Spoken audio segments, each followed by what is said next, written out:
All right, welcome to council time, July 24th. It is 1 p.m. We'll begin with a councilor roll call. Councilor Young? Here. Councilor Belcott? Present. Councilor Bowerman? Present.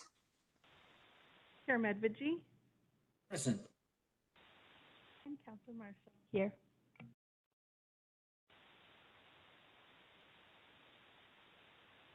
So any amendments to the agenda? Yes, please. I'd like to remove item 4.2 and 4.3. We included these on this agenda today in the event that council needed additional discussion after Monday's meeting. But since council provided direction, we don't need those agenda items. Well, thank goodness. When I looked at this agenda, I thought, oh my gosh, I have yesterday's or Monday's agenda. Anyway, all right, so we'll remove 4.2, 4.3. With no objection, we'll go right away to public comment on agenda items only. Anyone in the room? Yes, Carmen DeLeon? Hello. Hey, big surprise. I have something to say on domestic violence. This is the agenda, right? You know, and I'm talking about, I guess, I don't know if the Safe Choice wants more money or whatever, but it's a good idea to fund them if you want to have a more peaceful and happy society. Oh, and I'm supposed to identify myself, Carmen DeLeon. I go by Mello. And I wanted to talk about the minutes from the, 17th of July. They had talked about disability proclamation, and I wanted to talk about how important that is because I myself have found disabled people in a wheelchair on the street. Come on, they should be priority on the housing list for people with physical and mental disabilities. Only reason I'm not on the street is because my son, because the monthly, whatever they want to give me is never enough. It's, you know, there's more month at the end of the money, like about the 15th. So, and then it gets me because we got politicians living off $1,000 a day because the city manager was getting $316,000 a year, which is about $1,000 a day because there's 365 days in a year. So how come a politician guy has to get $1,000 a day to live, and us disabled people got to live off scraps of food stamps and barely $1,000 a month?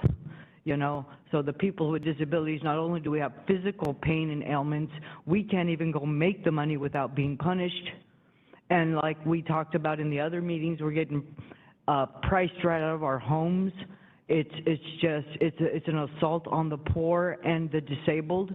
It really seems like, I mean, great, we have more ramps.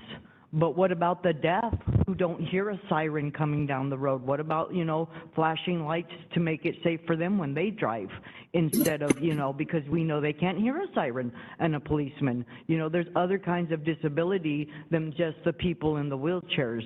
I was lucky enough to be born abled, so I know what I lost. Some people don't know what they never lost. So I just want to say, remember the proclamation for the disabled. We are 25% of your voters.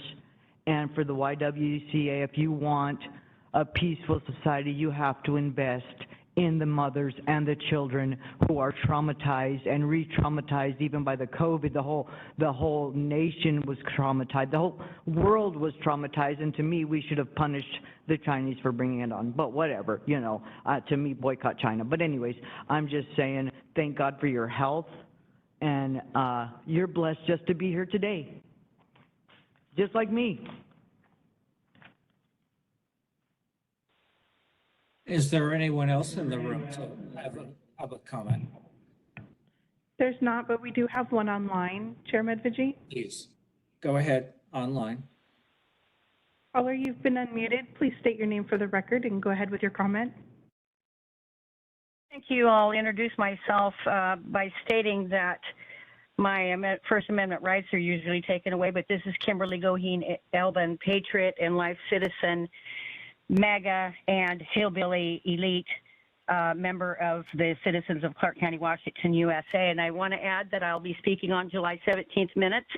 And old business, you took off 4.2 and 4.3, but I'm going to refer to them right now, and then I'll be speaking on 4.4 also. As far as 4.2 and 4.3, yesterday I submitted a Republican Party endorsement sheet for candidates so people can be interested into where the Republican Party stands. And it was not put in, number one, on my 6-page submission yesterday at yesterday's 10 a.m. meeting is not submitted. I believe that's not only illegal, but it's not what the people want. I want that on there, and I am a citizen a lot longer than most of you people there. But with that said, I do want it on there with number 4.4. I'd like to have you stop interrupting me. I will get to 4.4. So there are That is rules in part of it place, because it's part and the on the law ballot. describes it. You had it on the ballot. And I can't hear you because you're not speaking. It's my 3 minutes, sir.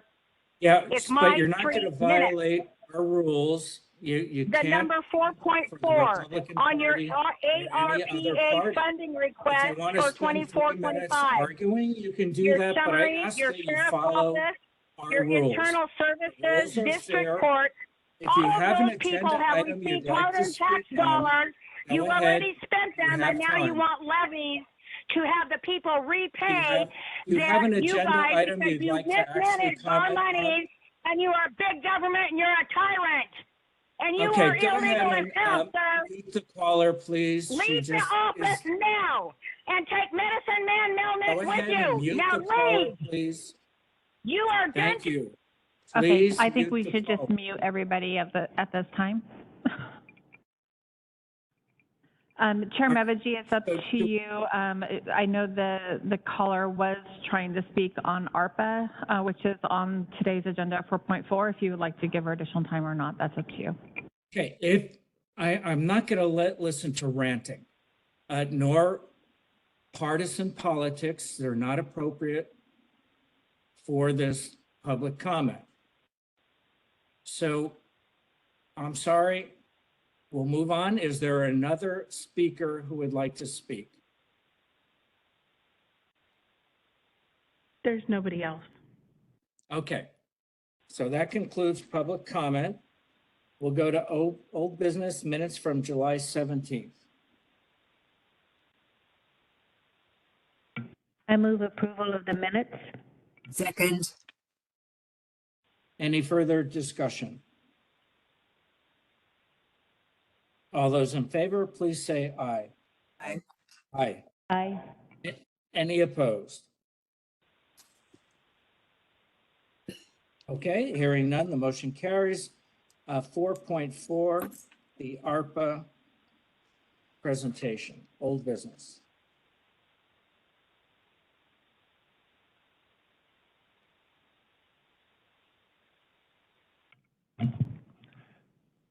Council, Mark Gasway, County Finance Director here.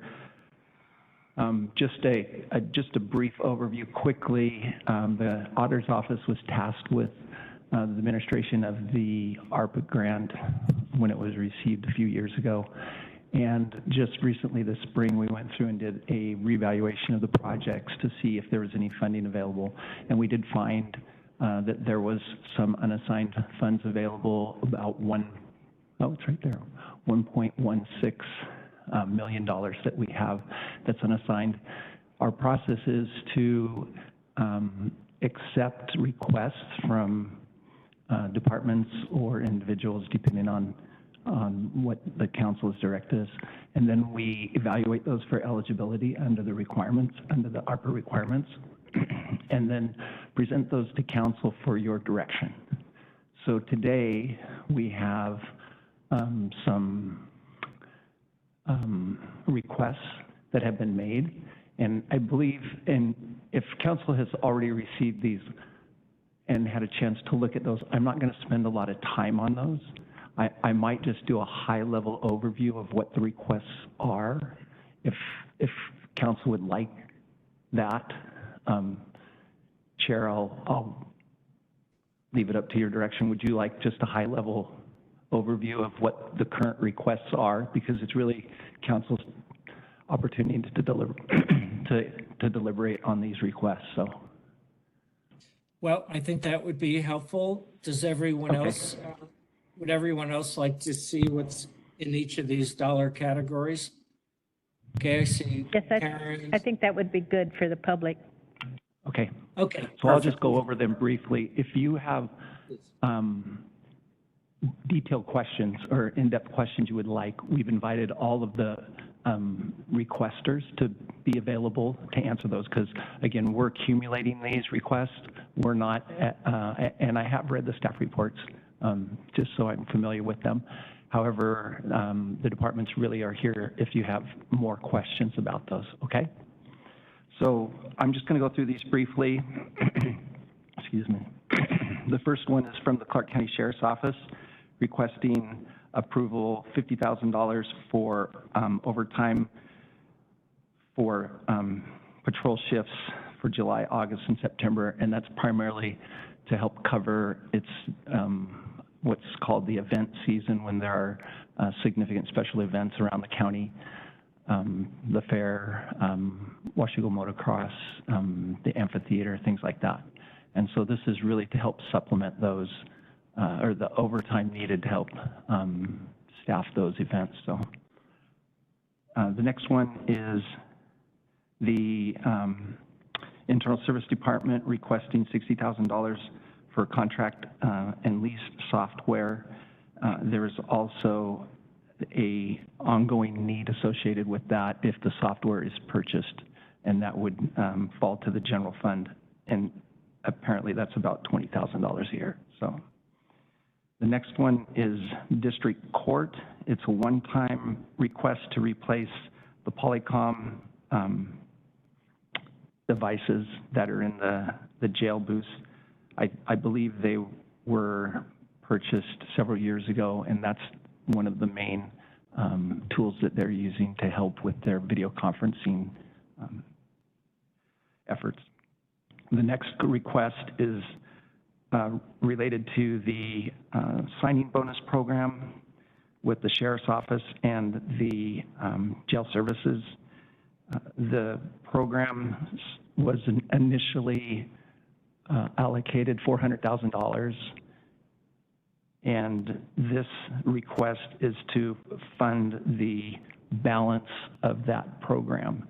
So I had a number here, just a second. How many individuals actually?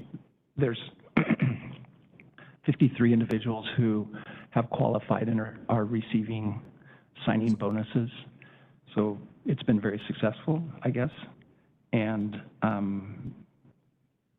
as of this month, the $400,000 that we have has been spent. And so there is that ongoing commitment to these individuals, because the signing bonuses are actually staged. They aren't all up front. So this is the balance. And just to clarify for council, this is based on the original approval for signing bonuses. There has been subsequent approval. So this was the original $400,000 for a signing bonus. Correct. These were individuals that were hired under the old program, which basically ended at the end of 2023. I have a quick question on this one. Sure. Do we know how many are in the sheriff's office We do. or the jail services We do. breakdown? I can break that down for you. We have 23 that are deputy sheriff and 30 that are corrections guild. Thank you. I feel I came prepared today. The next request is from GIS to approve one-time funding to accelerate the purchase of 19 laptops. These would replace their current PCs and allow them to do it sooner rather than go through the TR&R process. The next one is Superior Court, and it is funding for a jury plus a jury management software. And they're requesting the balance, the difference between the current software's maintenance cost and the new software's maintenance cost. And again, this would be ongoing after the initial funding, so it would end up being a general fund request in the future. And then the last but not least is the PA's office request for funding. Again, you'll recall that there was initial funding granted to the PA's office to staff, and I believe it's been 2 years already. 2 years for to help with the backlog issues and other issues with staffing within the PA's office. And this request is for 2 additional years, 25 and 26, and would fund 4 DPA and 1 legal secretary. And again, this is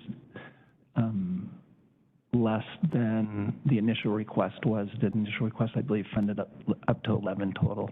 And so they've been able to absorb some of those within the staff.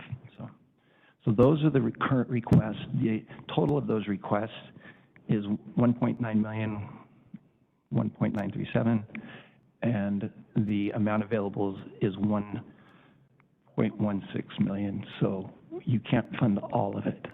You will have to make some choices today. So, and so I will turn it back to you, Chair, if you have, or Council, if you have any questions. And maybe the sheriff's on board. I don't see everyone here, and I meant to ask that department last week how the overtime was being paid for at the race in Washougal. Can someone answer that? Because yeah, we do have someone here from the sheriff's office to help with that question. So. Good afternoon, Council. Bain Wilson with the Sheriff's Office. So all of our funding for overtime is paid from the general fund. We're currently over budget in the general fund. However, that is how we pay overtime, is from the general fund. So the motocross does pay us, and then we are, the money that we receive from Washougal and from the amphitheater and the fair, we do receive payment back, and that goes into the general fund. okay, so I'm not clear then. It sounds like those events are paying for the extra staffing, but yet we're asking for the overtime out of ARPA? That's correct. This is actually a different request. We're requesting, instead of the standard 1.5 time overtime that we would be requesting for patrol only, 2.25 increase in overtime. And that is to help fund just for the months of July, August, and September, only for those individuals who would agree to do overtime for those months. And actually, our request is reduced because July is almost over. So instead of $50,000, we would be requesting $35,079. So it's a reduction of about $14,000. So many times, our deputies are working the fair and the amphitheater and then the motocross, and so it shorts our patrol. And so to incentivize deputies to work patrol overtime, we're asking that an increase in overtime be given. Okay. Just a clarification on, just a quick clarification. Is the additional incentive between the 1.5 to 2.25, is that only for those events, or is it for all overtime? Only for patrol, and is that only for like motocross backfill, and that would not include motocross. They're not patrol. So it would only be for those individuals who are working patrol overtime. And are they working overtime specifically because somebody else is working the fair or? That could be also is because of vacations. We have SWAT call-outs and missions. Okay, then I had misread and misunderstood the request. Thank you. Yeah. All right, so Are there I any just other want to make, questions? yeah, I want to make a comment on this one. So, I mean, this is quite a variance from what we were trying to do with ARPA funds and how we were using them. And for the newer counselors too, overtime has been a tremendous challenge to manage and put into proper perspective on how it's allocated. I think this is a poor match for ARPA funds. So I don't support this whatsoever. I mean, this is a daily management challenge to keep our overtime that's not budgeted for reduced. So I'd rather use ARPA funds for some of the other requests. Are there other questions or comments? Yes, I Otherwise- have a question. Yeah, go ahead, Karen. Is the signing bonus, and I'm sorry I missed this, intended for future positions that are yet to be funded, or is that for past positions? This particular program is for positions that have already been filled. So these people have already been hired. So Would council, it also just, include the 13 funded positions that are not filled?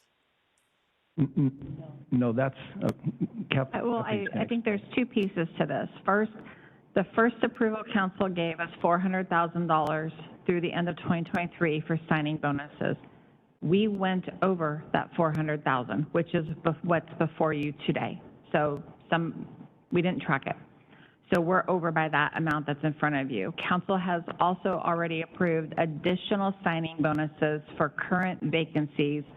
And I don't remember what the deadline is on that, but so the vacancies, Councilor Bowerman, yes, when they're hiring somebody for that vacancy, they could get a signing bonus. It's not the dollar amount you're looking at today, it's the dollar amount you've already approved as part of the second round of signing bonuses. And I have a question. Oh, go ahead. let me just comment on, so I fully support, and we all fully supported this initiative when we first voted on it with the ARPA funds to allocate it to make the Sheriff's Department competitive, to really boost their recruitment. So this is just, we overspent it for a lot of different reasons, but this would be for basically the original purpose that we allocated it. So I do support this. Who was that? Councilor Marshall that had a question? And Oh, go ahead, Kathleen. I just want to clarify too, because it's already been spent, if for some reason council doesn't support ARPA paying for this, it will come out of the general fund because we have to pay for it. Yeah, and just a clarification, it's committed. Okay, what we've spent today is the 400,000, but we've made commitments to those 53 individuals that go out several years because a lot of the signing bonuses are structured with commitments to be employed for a certain period of time. Does that make sense? Yes. So not all of it is paid up front. Was Sue Marshall, you had a question or comment? Yes, thank you. So Mark, all of these that are listed here are eligible to be funded by ARPA. Is that correct? Yes, they meet the definition of the eligibility requirements. Including the overtime pay? Sure. Great. And so we've made a commitment going forward with those remaining vacancies for the deputies for the signing bonuses? So I just want to be clear, these are not vacancy related, these are hired. Right, I There's a understand that. I different just wondered if, program, there's a different program for those that are now being hired beginning this year, I believe. and that's been funded? And that's Correct. been funded. Great. Thank you. Oh, one last question. So the total amount that we have to cut somehow from all of these proposals, do you have that total? I scratched it out, but I want to make sure I've got the right number. The math? The math. I came up with $287,000 that we need to cut. Am I understanding this correctly? It's actually a little bit more than that. Okay. I Isn't it asked. I can do the math if you 777? want. Yeah, it's like, yeah, 800,000 or 770,000, I believe. Counselor Bowerman did the math for us. I Thank, don't have a calculator with 777. me. thank you, Counselor Bowerman. 770,000. 777. So I'm making a recommendation that one, we do approve the supplemental signing bonus, the 554,000, 700,000. And then also the PA's request for 2025 of 480,000 and 830, which would at least buy us another year. We'll see what happens with Vancouver, see what happens with all those impacts in future budgets as to what to do with further bolstering the prosecuting attorney's office.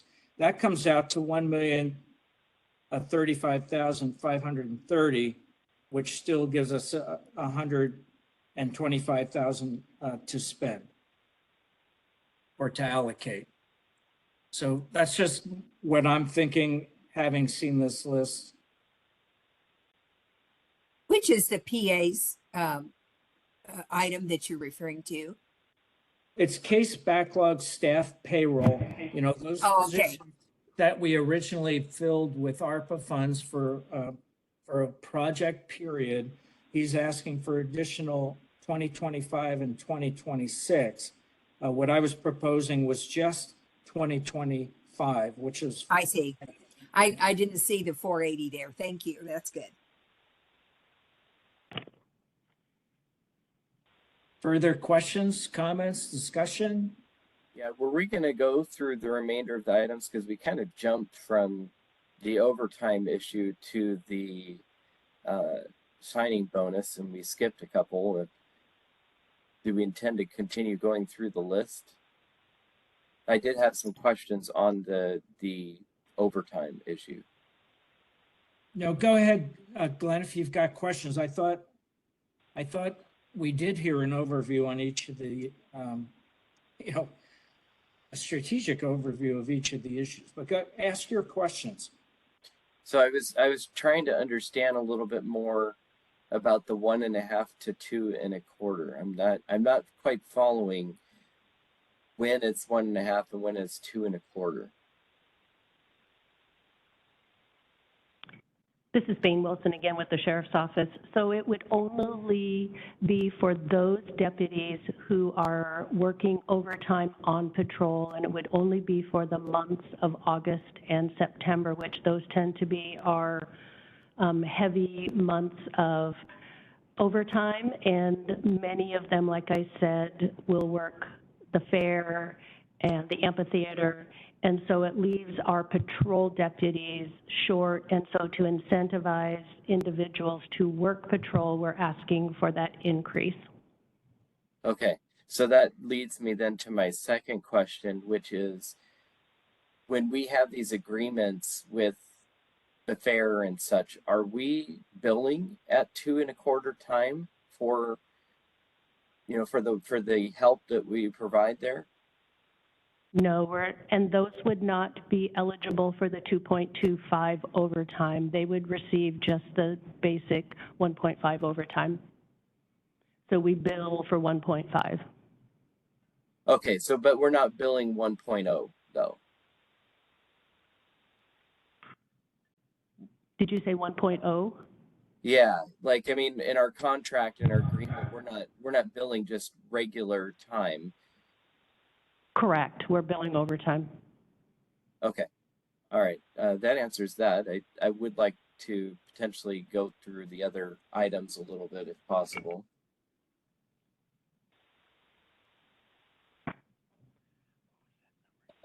Glenn, if you have more questions, go ahead.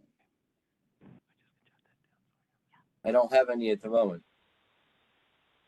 Okay, so I made a specific proposal to approve a portion of the PA request and then the entirety of the supplemental sign-on bonus request. Does anyone else support that as a starting point? I would support that as a starting point. I second that. And that comes to how much total? Yeah, that comes out to 1,035,530, which would give us 124,470 to still allocate. I just don't support that because I think the other items merit consideration as well, even though because they would add up to more than what would be the new balance that's left. So I'd like to see us approach it a little bit differently than take those two big ones off the top. Okay, well, do you have a different proposal as far as discussing my initial starting point? I guess I would like to see us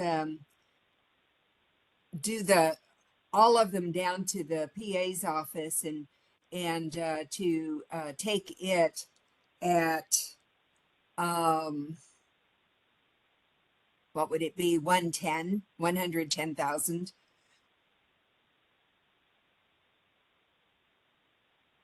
So you're recommending that we pay basically from the PA's office down, that would be the cut line above it.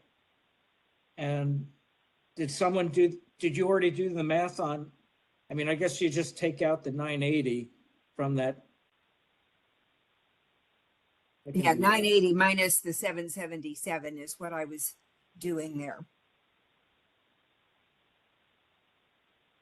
Okay, does anyone else support that approach instead? No.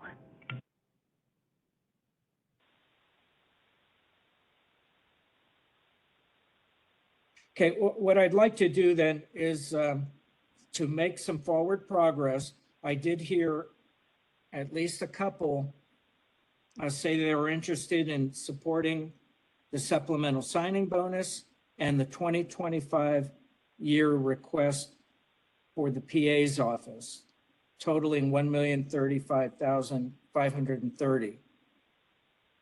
So I'm going to give a thumbs up on that.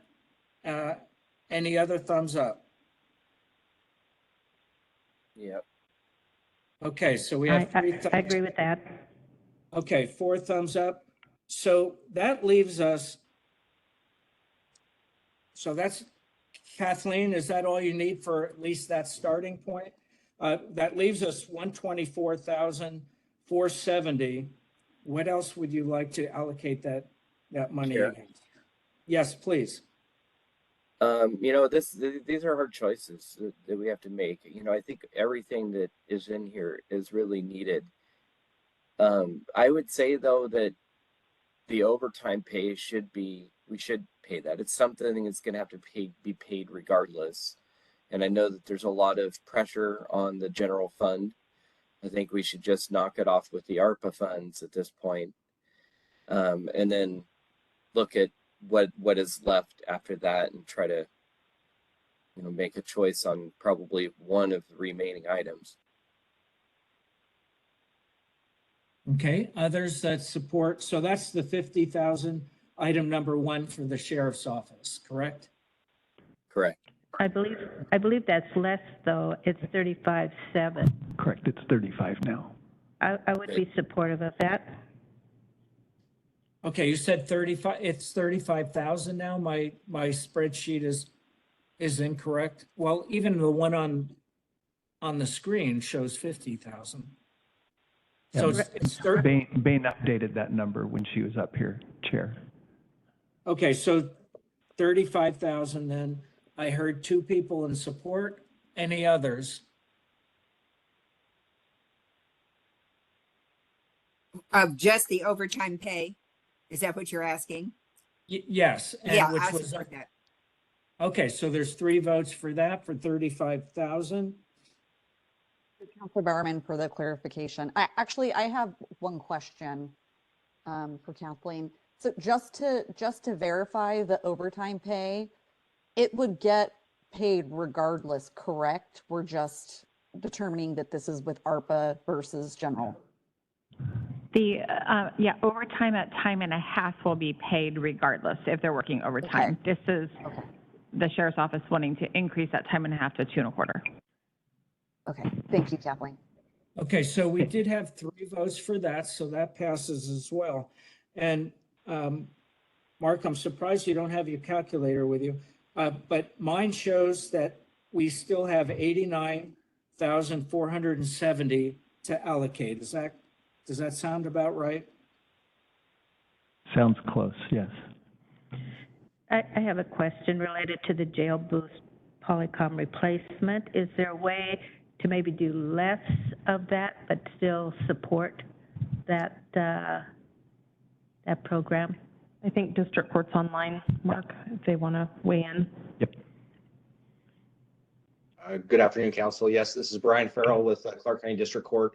We would definitely consider that. We can do part now and part later.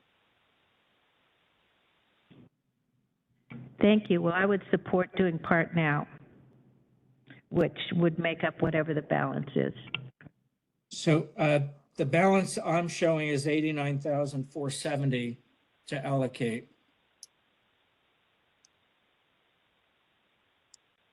And we'll work with Brian and make sure that the final request, because these will come back to you to be approved on a consent agenda or other separate business, that the amount corresponds with what's available and what we have, what the district court needs. So we'll work with Brian and make sure that that number is correct. So I'll give a second thumbs up to that. Is there, and I see Karen has put up a third and fourth. Glenn, okay. Are you good with that as well? Okay, so there you go. I think we made it through. Chair, I have one question. You know, when I was reading the report from the GIS laptops, I think it made me have some questions. I'm wondering, have we taken a look at all about our staffing and which positions are remote, which ones are not, and, you know, looked into the value of maintaining them as remote, whether we do or whether we don't, and looked into like the efficiency of the positions that are currently remote to see if we are still maintaining the you know, the consistent level of production from those positions. Have we done anything at all into that? It is the responsibility of elected officials and department heads to ensure the service needs are being met regardless if they're in person or remote. That is a continual review for all of them, and that's under their purview. And Councilor, just to add, typically this process would go through the TR&R as it's mentioned in the staff report itself. What they were hoping to do was, TR&R, this is the replacement fund for technology. It's the technology replacement fund. What they were hoping to do was accelerate that. Each year, departments pay into the TR&R fund. And so over a period of time, you know, 3 to 5 years, they're able to replace their computers. This would have allowed them to do it sooner. They'll still be able to do it. It just won't be as quickly as they would have liked. Does that make sense?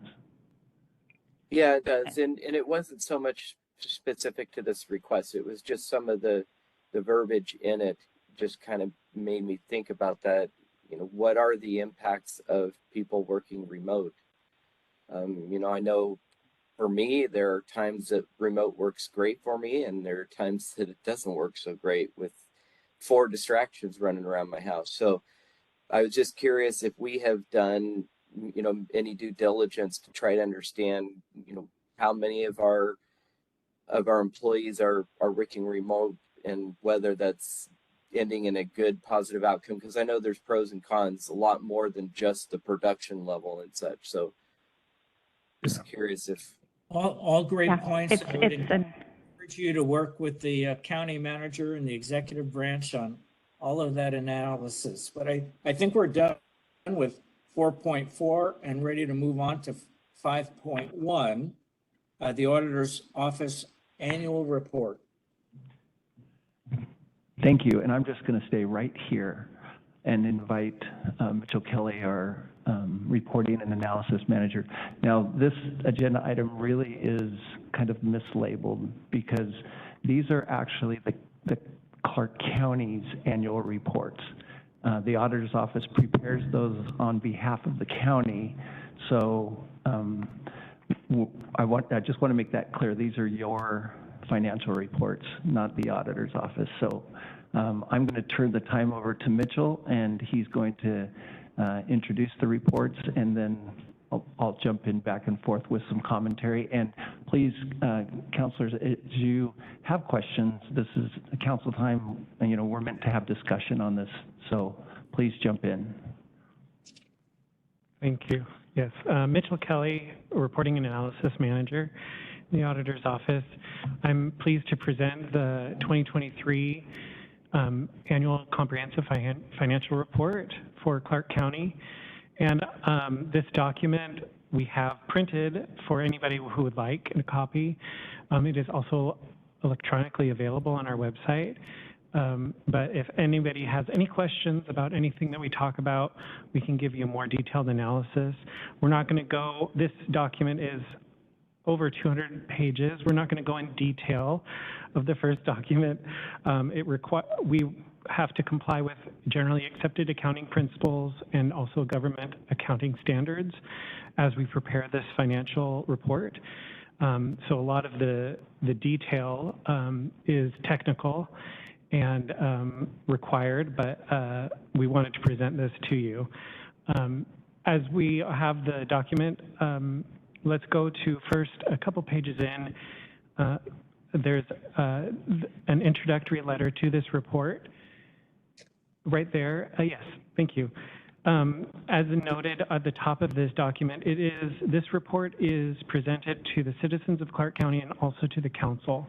So this is something that we prepare for you to review, and want to make sure that both the citizens and the councilors have full transparency of the financial activity of the county for the fiscal year 2023. And I just want to jump in here. If 240 pages doesn't give you full transparency, we're not doing our job, so. Yes, thank you. So this document gives a high level, the first part of this gives a high level of the year and our financial activity and an overview of the county.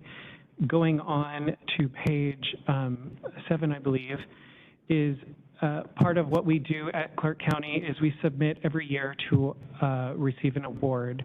This is the just one more page, sorry, page 8. This is the 43rd award that Clark County has received, which is in the state of Washington, the third most received award in all the jurisdictions in the state of Washington, and longer than I've been alive. So this is a great legacy that Clark County has for establishing excellent reporting and making sure that we are transparent in our financial reporting of the activity of the county. Moving on a few more pages, we have the audited financial report of these statements. These statements have been audited by the State Auditor's Office, and they have presented they have determined that our statements are compliant with all required regulations and requirements. So that's also a good thing for the county to be presented. And we're glad that this audit has finalized in that result. After this letter, there is a management discussion analysis, which gives a more in-depth detail of the financial statements and the financial activity of the county, and goes into a little bit more narrative of what's going on with the county and our financial activity. If you want to get an understanding of the activity of the county, this would be a great place to start. to really get a high-level kind of narrative review of the financial activity. And I just want to jump in here too. When you look at a financial report, there's a lot of schedules with numbers, right? And, my eyes get blurry looking at all the numbers, but this is a narrative format where it helps describe what those numbers mean. And so if you really want to try to understand, and I mean, that's our job as much as anyone's, but this really gives hopefully a plain kind of narrative of what those schedules are trying to represent. And it is at a pretty high level, but this is probably a good place to start. So. Yes, thank you. And then the rest of the document is presenting our information in two different ways. One of the ways is called government-wide, where we combine all of the activity into reportable columns, such as governmental activities or business-type activities. And then we go into detail into all of the funds that the county has. So specifically, such as general fund, we have a separate column for general fund or for road fund, and all the different legally restricted funds within the county. Are there any questions? Do you have any comments? I was just going to comment. There's one other section that accompanies these financial statements, and it's the notes section. Again, it's a narrative. You can read it. It's hopefully in plain English with an accounting accent. So that's really where you can kind of understand what the numbers on the financial statements mean, going through those two sections. So, but council, please, if you haven't had access to it yet, we have hard copies if you'd like hard copies. I think we had links to the online copy as well. If you haven't had a chance and maybe one night you're trying to find an easy way to fall asleep, but something occurs to you that you might have a question on later, you're welcome to highlight it and give us a call, or myself or Mitchell, and we'll try and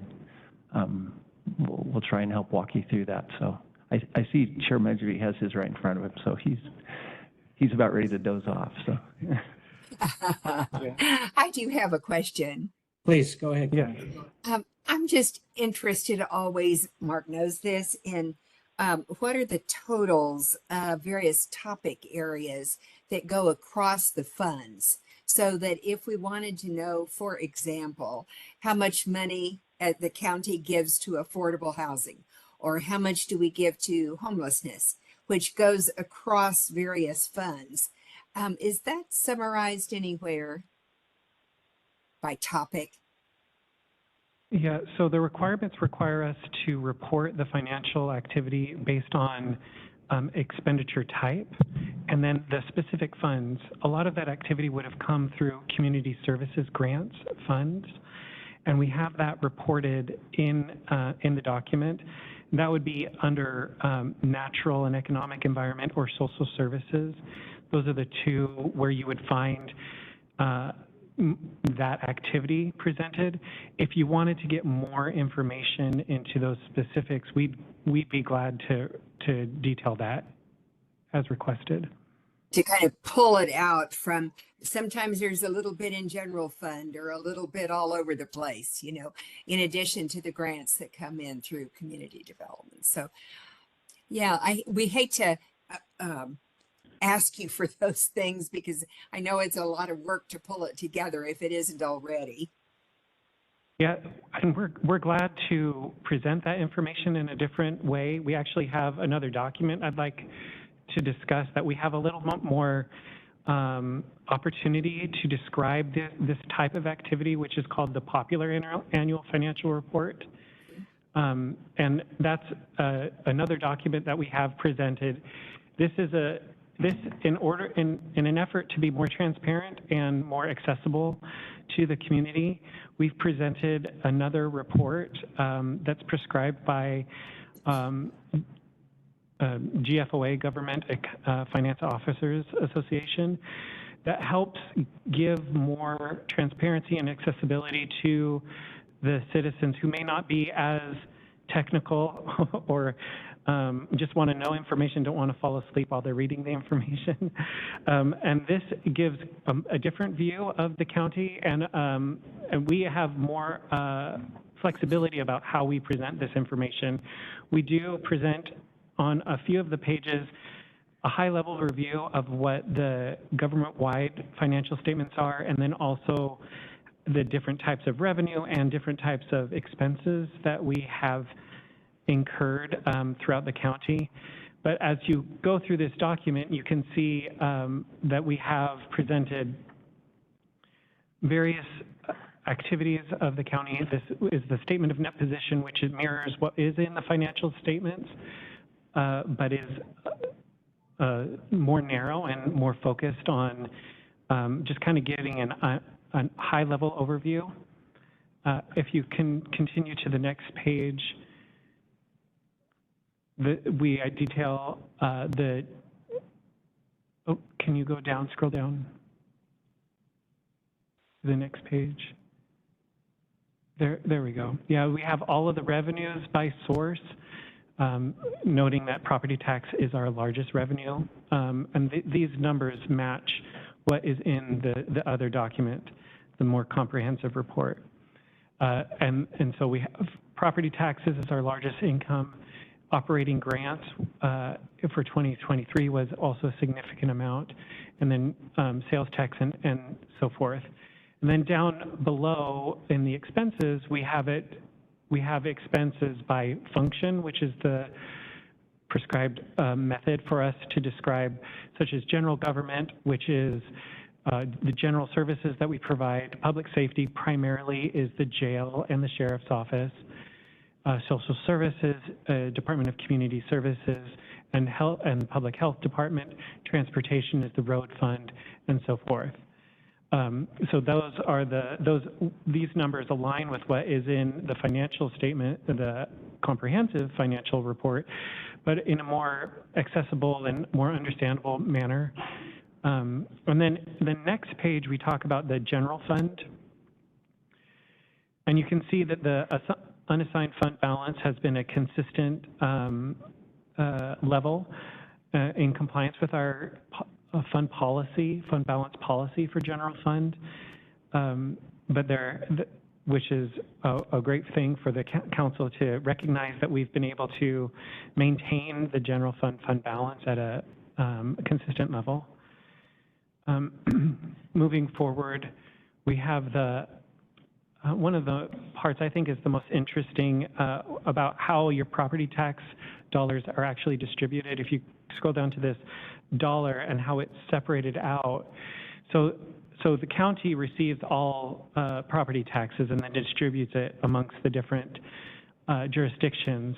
The amount that the county itself collects is about 7 cents to the dollar. And this is a range because people live in different jurisdictions, and so we've tried to give kind of an overview of how $1 may be collected and distributed amongst a general county resident.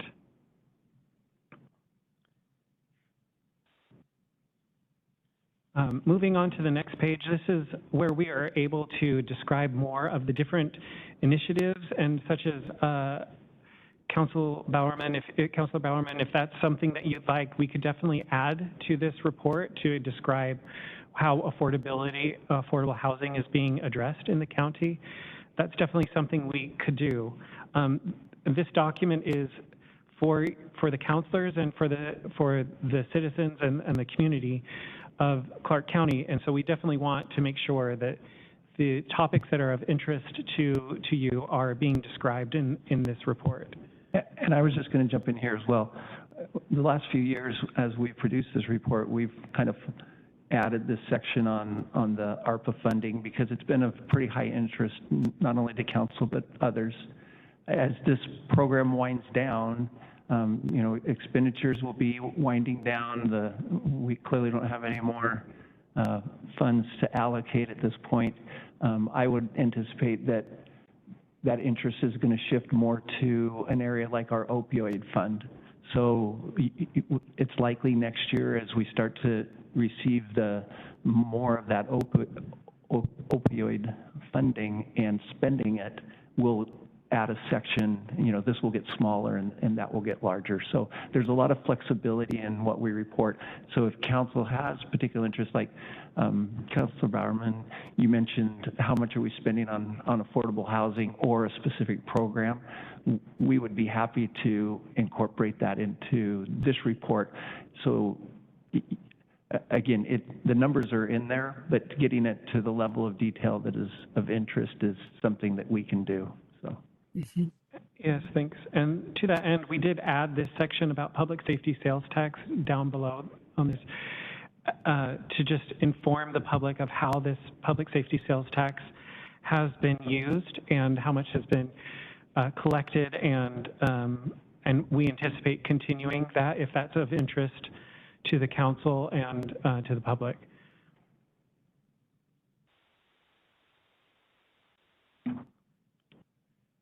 And then wrapping up the capital projects and long-term debt, we have a lot of needs for capital projects, and we want to also just describe that in this report as it is a significant part of our overall budget. Are there any questions? So I just want to make a comment and circle back to what Karen Bowerman was pointing to. This report that you've done is a great report of sufficient detail and shortness to hopefully answer the public's general questions. But the whole challenge we've always had, we have it with other councilors of the cities, with the public in general. People don't know the great work that the county does. And if you went into the detail, where is all the housing money being spent for the homeless? Community Services has a great spreadsheet that we presented to ECHO at one point to educate the other city councilors. There's pages of detail of all the money we're spending, from shelters to partnerships with Vancouver Housing to wraparound services for homeless. I mean, we are doing so much great work, and to put that kind of detail in a pamphlet, then you're going to look like something about 200 pages. I wish where our web pages were more easily searched to answer those questions. I mean, we had a candidate in a local paper recently kind of highlight that Vancouver shouldn't be the only city dealing with the homeless. Well, oh my God, they're not.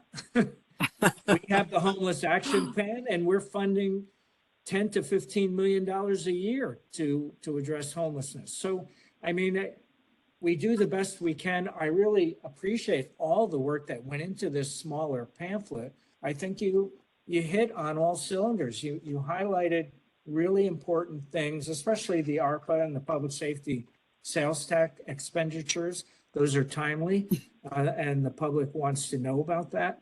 So I think you've done a great job with both reports. I just wish our web pages were more easily searchable, and that we could brag more easily about all the great work that's done every year by each of the directorates. Other comments or questions? I have a couple of comments. Please, This go is ahead. wonderful, wonderful information. And I'm thinking, I agree with affordable housing and homelessness as a couple of topics of high interest in the community.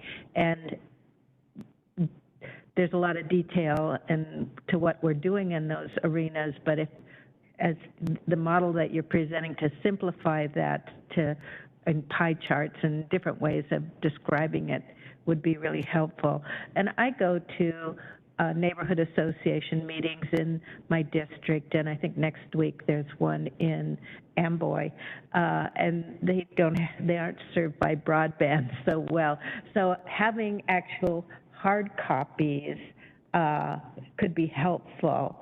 And so I wonder if there, or even putting some of those hard copies in libraries so the information is available, or even simplifying it even more, just as a teaser, a two-pager, maybe one sheet that has the link so that people can easily find more information. But I think it's such great information, it'd be good to get it out more widely. And Councilor, if you let us know how many copies you'd like to take with you, we'll have those for you. Interestingly enough, in the last conference that I was at, presenting on the popular annual financial report, one of the jurisdictions that I talked to, they actually mail this. They have this in a mailed format. Now, the cost of that for our county, they're a much smaller jurisdiction, you know, 16,000 residents or something. You know, 525,000 residents, it would be pretty significant. I don't suggest that we mail it, but there are, you know, opportunities, like you say, at community meetings and things to disseminate this information, and we'd be happy to help council do that however you'd like to. So great. For starters, I'd like 50 copies. Okay.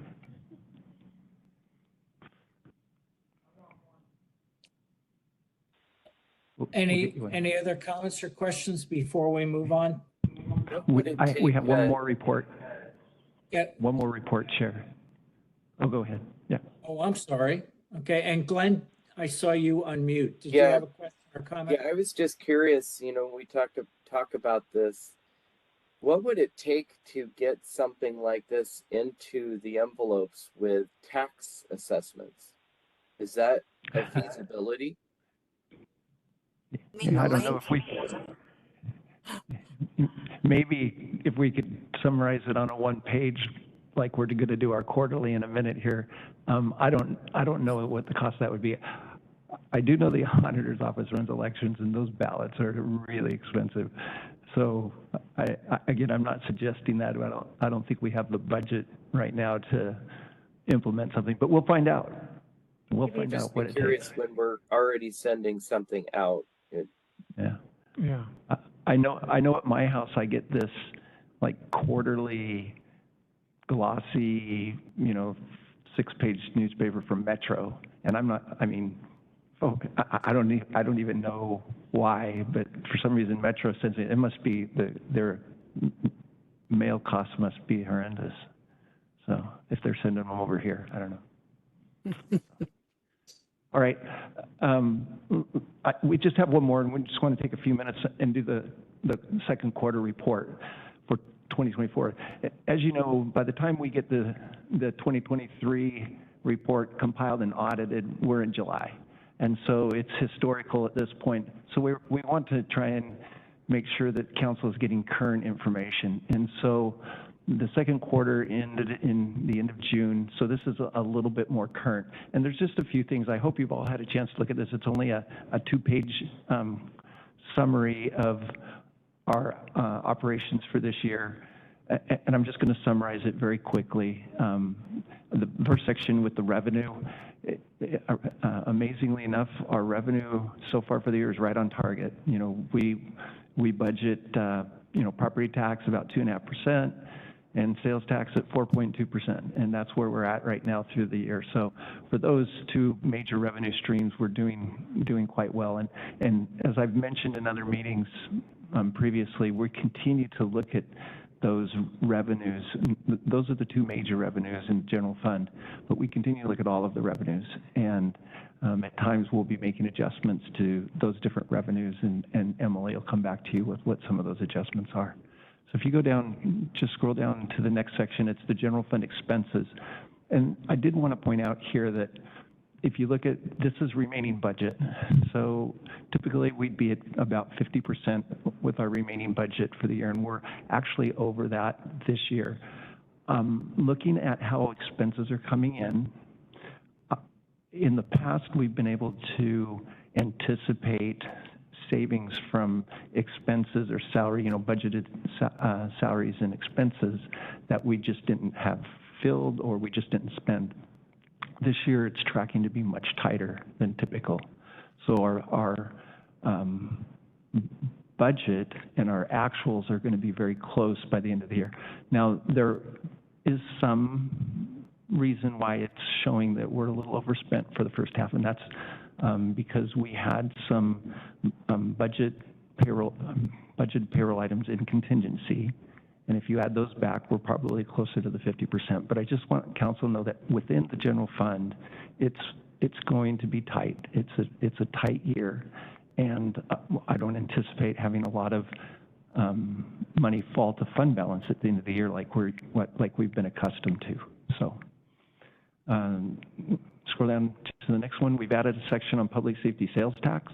This is, as you know, new, so we're beginning to report out on it, and the revenues are coming in where we anticipated, and the expenditures are starting to ramp up now as we get into the first full year of this program. So, and then the rest of it, that's primarily what I wanted to point out. You know, we do have some of our other major funds. Our road fund, they're just starting into their construction season, so you can see that, you know, they have a little bit more expenditures than 50%, but by the end of September, October, depending on how well their construction season goes, they will catch up. And then community development, there are two areas that we always point out. It's land use review and wetlands and habitat. Those two areas are funded through fees associated with those activities. However, the fees do not cover the full amount of the cost of those activities. So right now we're projecting about $800,000 will be needed to be paid out of general fund. The only compensating source of revenue to pay for these activities are from the general fund. So we're anticipating it'll be about $800,000 for the year.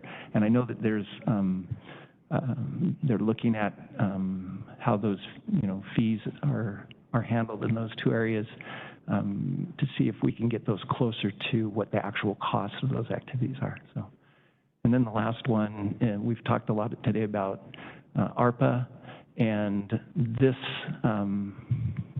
is a summary that you've seen before. The uncommitted amount of about $1 million is, you know, the 1.16 we talked about today.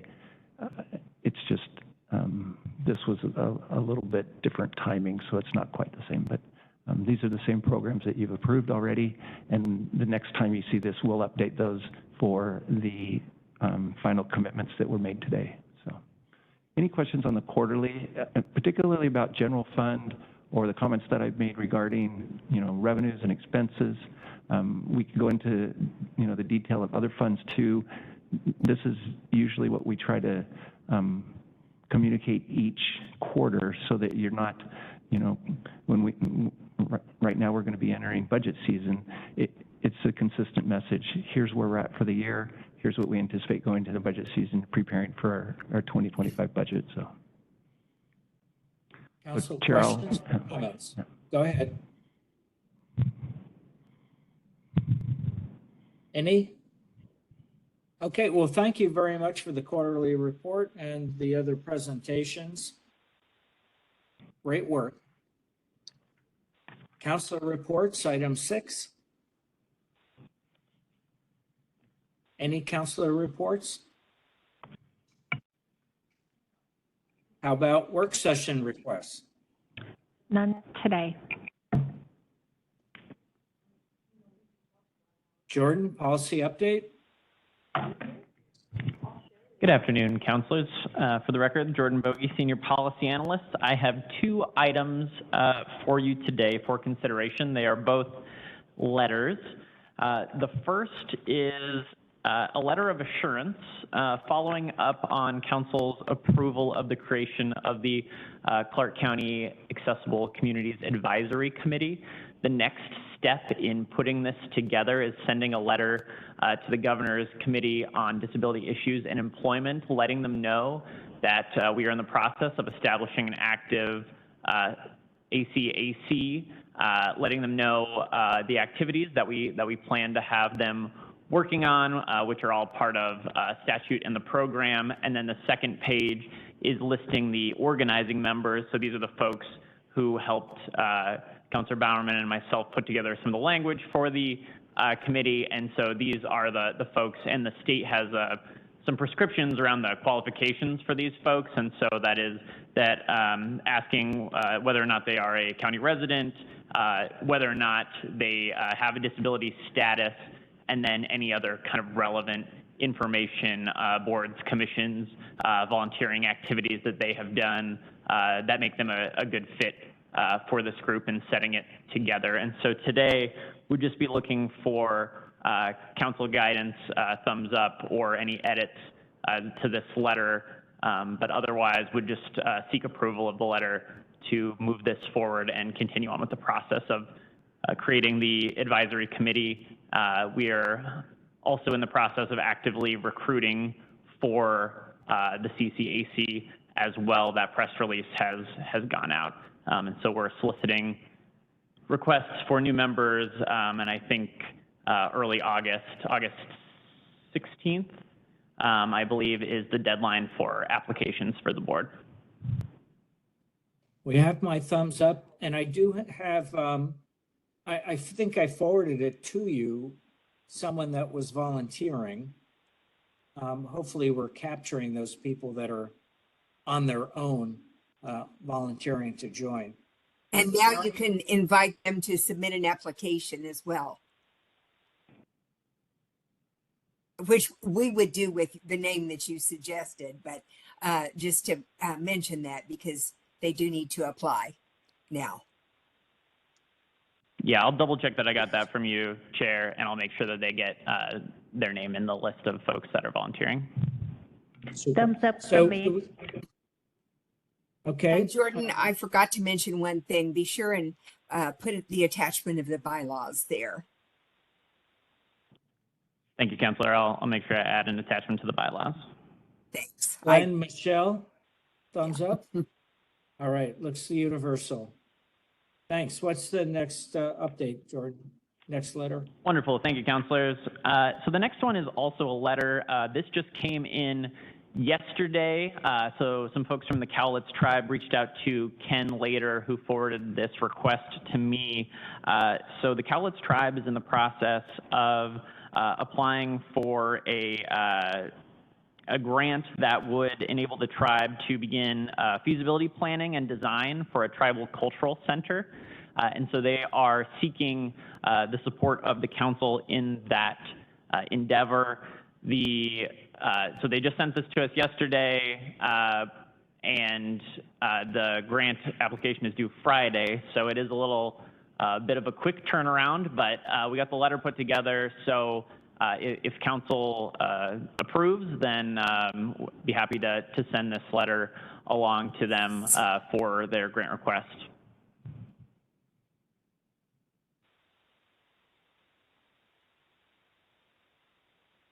You're on My mute. thumbs up if you can't see it. Chair Babaji, you're muted. Sorry. Yeah, I saw everyone's thumbs up. Super job. And hopefully they'll get the grant. All right. Well, Wonderful. That's all. that concludes your presentation, Jordan. It does. Thank you. All right, we have 2 executive sessions, each for 10 minutes, each with possible after action. We'll be with our lawyer, and it's under RCW 42.30.110, paren 1, paren little I. That will take us to approximately, I was going to say 14:35, but that's 2:35 for those who are civilian. So let's go ahead and break from this session and get right into executive session, and we'll plan to be back about 2:35 approximately.